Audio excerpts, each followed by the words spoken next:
بالله من الشيطان الرجيم. سورة طه مكية. بسم الله الرحمن الرحيم. طه ما أنزلنا عليك القرآن لتشقى إلا تذكرة لمن يخشى تنزيلا ممن خلق الأرض والسماوات العلى الرحمن على العرش استوى له ما في السماوات وما في الأرض وما بينهما وما تحت الثرى وإن تجهر بالقول فإنه يعلم السر وأخفى الله لا إله إلا هو له الأسماء الحسنى وهل أتاك حديث موسى إذ رأى نارا فقال لأهلهم كثوا إني آنست نارا لعلي آتيكم منها بقبس أو أجد على النار هدى فلما أتاها نودي يا موسى إني أنا ربك فاخلع عليك إنك بالواد المقدس طوى وأنا اخترتك فاستمع لما يوحى إنني أنا الله لا إله إلا أنا فاعبدني وأقم الصلاة لذكري إن الساعة آتية نكاد أخفيها لتجزى كل نفس بما تسعى فلا يصدنك عنها من لا يؤمن بها واتبع هواه فتردى وما تلك بيمينك يا موسى قال هي عصاي أتوكأ عليها وأهش بها على غنمي ولي فيها مآرب أخرى قال ألقها يا موسى فألقاها فإذا هي حية تسعى قال خذها ولا تخف سنعيدها سيرتها الأولى واضمم يدك إلى جناحك تخرج بيضاء من غير سوء آية أخرى لنريك من آياتنا الكبرى اذهب إلى فرعون إنه طغى قال رب اشرح لي صدري ويسر لي أمري واحلل عقدة من لساني يفقه قولي واجعل لي وزيرا من أهلي هارون أخي اشدد به أزري وأشركه في أمري كي نسبحك كثيرا ونذكرك كثيرا إنك كنت بنا بصيرا قال قد أوتيت سؤلك يا موسى ولقد مننا عليك مرة أخرى إذ أوحينا إلى أمك ما يوحى أن اقذفيه في التابوت فاقذفيه في اليم فليلقه اليم بالساحل يأخذه عدو لي وعدو له وألقيت عليك محبة مني ولتصنع على عيني إذ تمشي أختك فتقول هل أدلكم على من يكفله فرجعناك إلى أمك كي تقر عينها ولا تحزن وقتلت نفسا فنجيناك من الغم وفتناك فتونا فلبثت سنين في أهل مدين ثم جئت على قدري يا موسى واصطنعتك لنفسي اذهب أنت وأخوك بآياتي ولا تنيا في ذكري اذهبا إلى فرعون إنه طغى فقولا له قولا لينا لعله يتذكر أو يخشى. قالا ربنا إننا نخاف أن يفرط علينا أو أن يطغى. قال لا تخافا إنني معكما أسمع وأرى. فأتياه فقولا إنا رسولا ربك فأرسل معنا بني إسرائيل ولا تعذبهم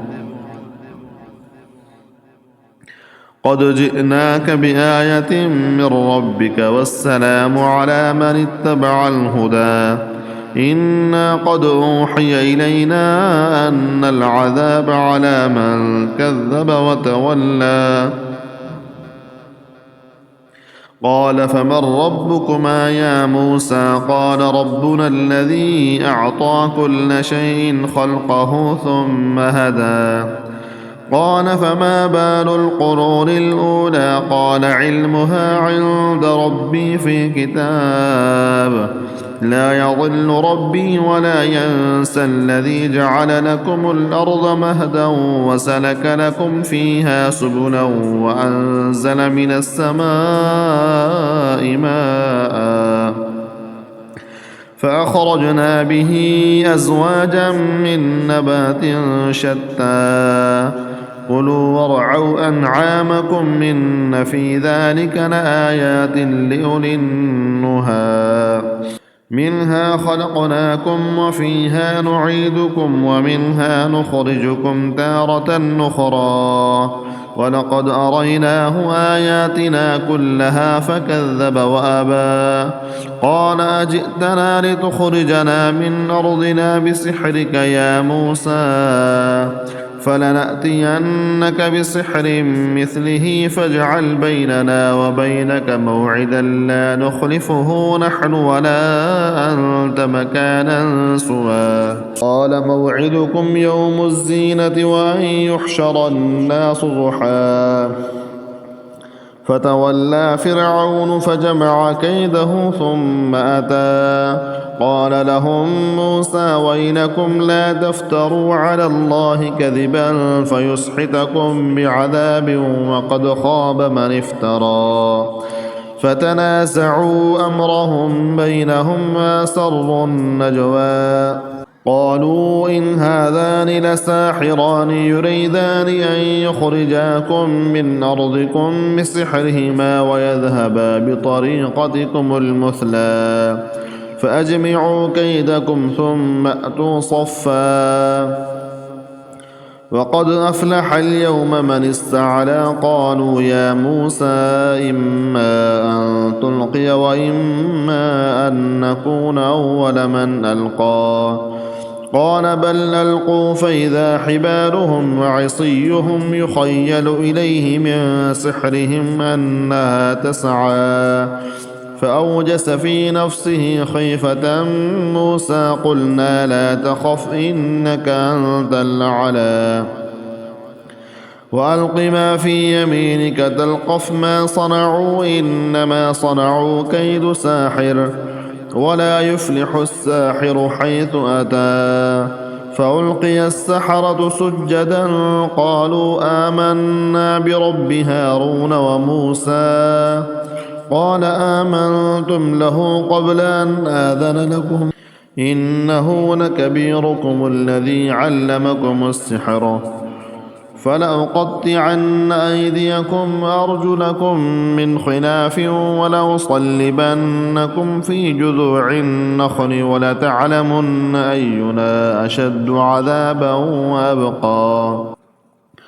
قالوا لن نؤثرك على ما جاءنا من البينات والذي فطرنا فاقض ما أنت قاض إنما تقضي هذه الحياة الدنيا إنا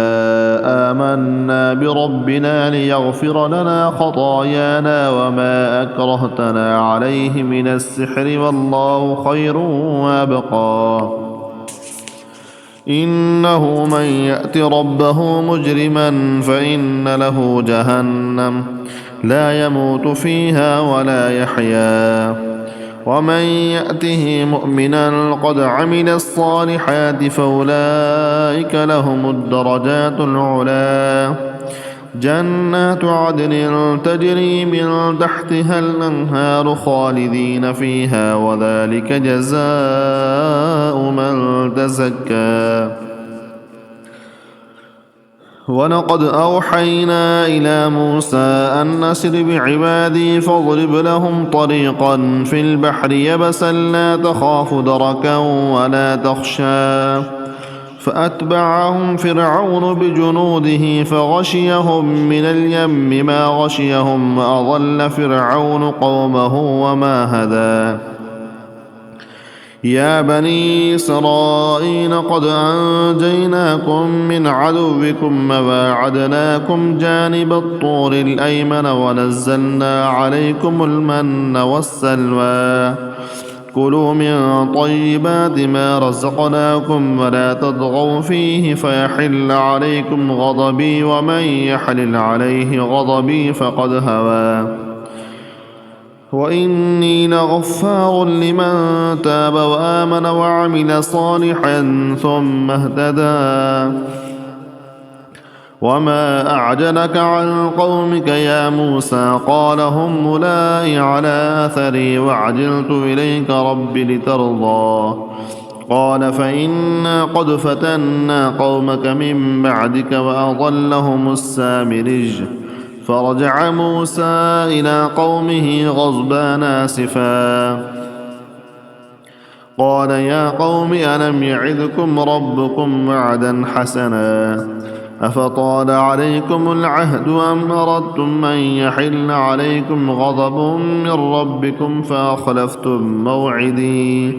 قالوا ما أخلفنا موعدك بملكنا ولكننا حملنا أوزارا من زينة القوم فقذفناها فكذلك ألقى السامري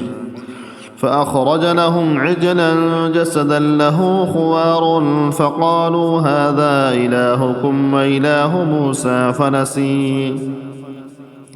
أفلا يرون ألا يرجع إليهم قولا ولا يملك لهم ضرا ولا نفعا ولقد قال لهم هارون من قبل يا قوم إنما فتنتم به وإن ربكم الرحمن فاتبعوني وأطيعوا أمري قالوا لن نبرح عليه عاكفين حتى يرجع إلينا موسى قال يا هارون ما منعك إذ رأيتهم ضلوا ألا تتبعني فعصيت أمري قال يا ابن أم لا تأخذ بلحيتي ولا برأسي إني خشيت أن تكون فرقت بين بني إسرائيل ولم ترقب قولي قال فما خطبك يا سامرج قال بصرت بما لم يبصروا به فقبضت قبضة من أثر الرسول فنبذتها وكذلك سولت لي نفسي قال فاذهب فإن لك في الحياة أن تقول لا مساس وإن لك موعدا لن تخلفه وانظر إلى إلهك الذي ظلت عليه عاكفا لنحرقنه ثم لننسفنه في اليم نسفا إنما إلهكم الله الذي لا إله إلا هو وسع كل شيء علما كذلك نقص عليك من أنباء ما قد سبق وقد آتيناك من لدنا ذكرا من أعرض عنه فإنه يحمل يوم القيامة وزرا خالدين فيه وساء لهم يوم القيامة حملا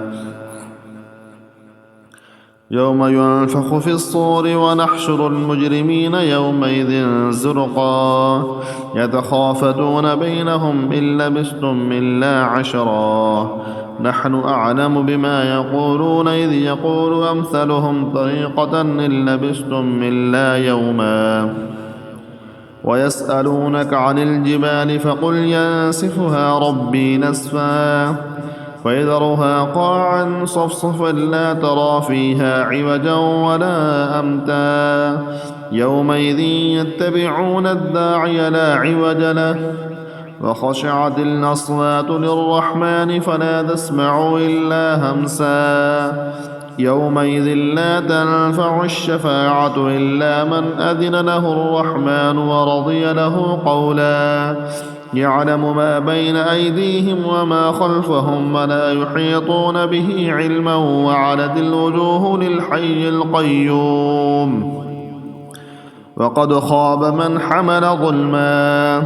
ومن يعمل من الصالحات وهو مؤمن فلا يخاف ظلما ولا هضما وكذلك أنزلناه قرآنا عربيا وصرفنا فيه من الوعيد لعلهم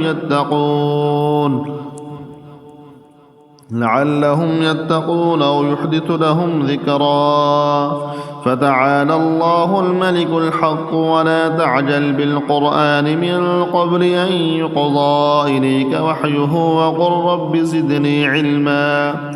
ولقد عهدنا إلى آدم من قبل فنسي ولم نجد له عزما وإذ قلنا للملائكة اسجدوا لآدم فسجدوا إلا إبليس أبى فقلنا يا آدم إن هذا عدو لك ولزوجك فلا يخرجنكما من الجنة فتشقى إن لك ألا تجوع فيها ولا تعرى وأنك لا تظمأ فيها ولا تضحى فوسوس إليه الشيطان قال يا آدم هل أدلك على شجرة الخلد وملك لا يبلى فأكلا منها فبدت لهما سوآتهما وطفقا يخصفان عليهما من ورق الجنة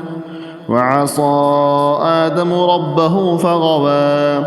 ثم اجتباه ربه فتاب عليه وهدى قال اهبطا منها جميعا بعضكم لبعض عدو فإما يأتينكم مني هدى فمن اتبع هداي فلا يضل ولا يشقى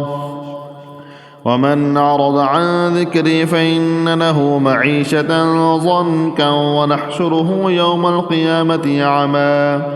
قال رب لم حشرتني أعمى وقد كنت بصيرا قال كذلك أتتك آياتنا فنسيتها وكذلك اليوم تنسى وكذلك نجزي من أسرف ولم يؤمن بآيات ربه ولعذاب الآخرة أشد وأبقى أفلم يهد لهم كم أهلكنا قبلهم من القرون يمشون في مساكنهم إن في ذلك لآيات لأولي النهى ولولا كلمة سبقت من ربك لكان لزاما وأجل مسمى فاصبر على ما يقولون وسبح بحمد ربك قبل طلوع الشمس وقبل غروبها ومن آناء الليل فسبح وأطراف النهار لعلك ترضى ولا تمدن عينيك إلى ما متعنا به أزواجا منهم زهرة الحياة الدنيا لنفتنهم فيه ورزق ربك خير وأبقى وأمر أهلك بالصلاة واصطبر عليها لا نسألك رزقا نحن نرزقك والعاقبة للتقوى وقالوا لولا يأتينا بآية من ربه أولم تأتهم بينة ما في الصحف الأولى ولو أنا أهلكناهم بعذاب من قبله لقالوا ربنا لولا أرسلت إلينا رسولا فنتبع آياتك من قبل أن نذل ونخزى قل كل متربص فتربصوا فستعلمون من أصحاب الصراط السوي ومن اهتدى